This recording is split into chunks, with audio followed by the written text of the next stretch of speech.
this session, we are going to discuss some of the important questions from neurology.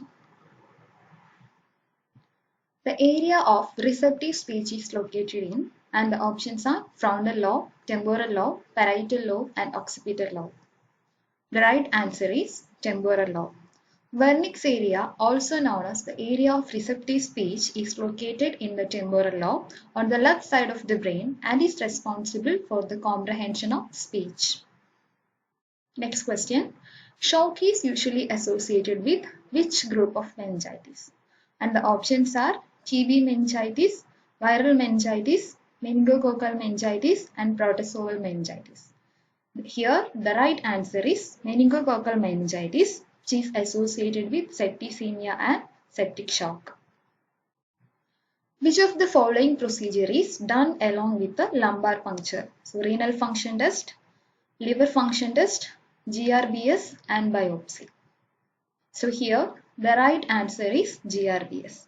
GRBS is usually performed with lumbar puncture because GRBS into 2/3 will give the approximate glucose level of CSF. For example, if GRBS is 120 mg per dl, then the approximate glucose level will be 120 into 2/3, that is 80 mg per dl. The normal volume of CSF is, the options are 50 ml, 150 ml, 300 ml, and 200 ml. So a direct question, here the right answer is 150 ml. The most sensitive and earliest sign of increasing ICP. The options are headache, projectile vomiting, altered level of consciousness, and void and pulse pressure.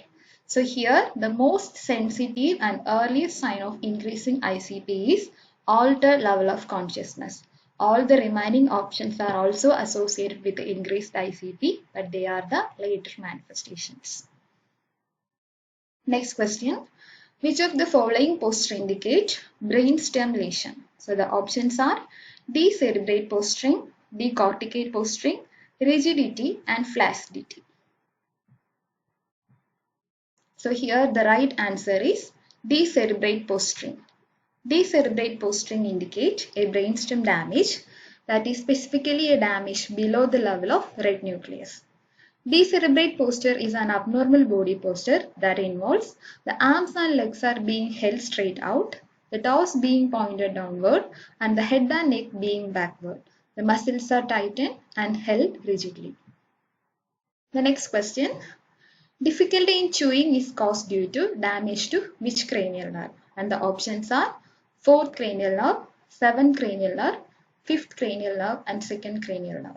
So 4th cranial nerve is trochlear nerve, 7th is facial nerve, 5th is trigeminal nerve, and 2nd one is optic nerve. So here the difficulty in chewing is associated with damage to trigeminal nerve, that is 5th cranial nerve.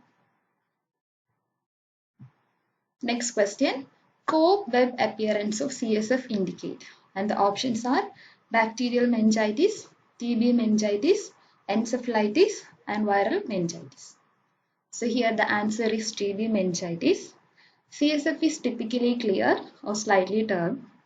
If the CSF is left to stand, a fine cloud resembling like a cobweb may form. And this is mainly due to very high levels of proteins in the CSF, which is commonly seen in TB meningitis. Which of the following is a mixed cranial nerve? And the options are trigeminal nerve, spinal accessory nerve, abducens nerve, and glossopharyngeal nerve. So here the right answer is trigeminal nerve. If you see such questions, you can use the trick like sensory. That is, you can use the number or remember the number 128. First, second, and 8th cranial nerves are the sensory nerves. And mixed cranial nerves are 5th one, 7th one, 9th one, and 10th one. And the motor cranial nerves are remaining all. So this trick you can use. And the next question, the therapeutic position given after infratentorial surgery is. And the options are flat position, semi-Fowler's position, prone position, and Trendelenburg position. So here the right answer is flat position. The infratentorial region of the brain is the area located below the tendorium cerebelli. The area of the brain above the tendorium cerebelli is the supratentorial region. So usually a flat position is advised after infratendoral region surgery to avoid brain swelling and brain herniation through the incision site. So thanks for watching. So please subscribe to the channel for getting more informative videos. Thank you.